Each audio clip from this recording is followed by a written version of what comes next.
साह्रै हो नि त साह्रै हो दिउँसो बस्दा बस्दा बस्दा बस्दा बस्दा लास्टै अल्छी लागेर म चाहिँ अलिकति माथितिर डाँडामा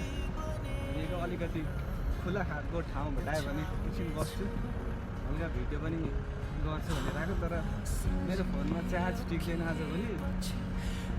50 मरि गराएर लिएर आएको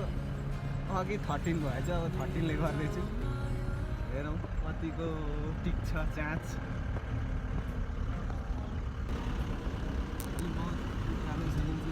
माथि जानु पर्यो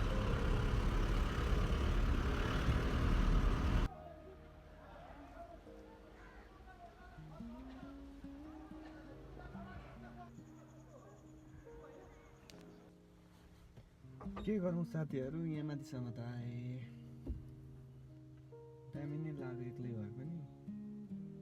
अलिक टाढो अलिक परतिर जाउँ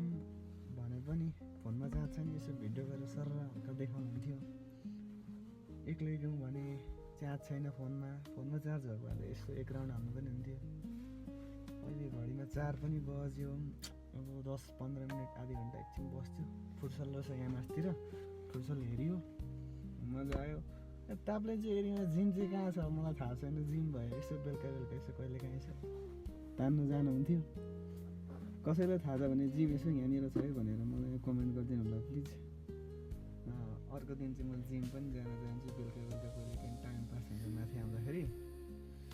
तल झर्दा त म तलै गइहाल्छु अब फेरि जिम कन्टिन्यू गर्नु पर्ला जस्तो लागेको छ किनभने अल्छी हुन्छ क्या जिम गयो भने चाहिँ जिममा तागत पनि आउँछ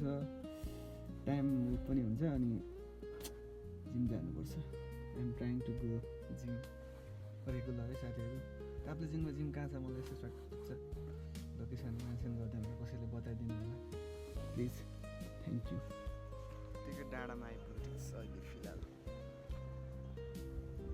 चार्ज छैन यति नै ल मेरो भ्लग्स भने पनि मिनी भ्लग्स भने पनि लङ भ्लग्स भने पनि जे भने पनि यति नै ल म यत्तिकै घुम्न आएको यत्तिकै डाँडामा छु ल बाई बाई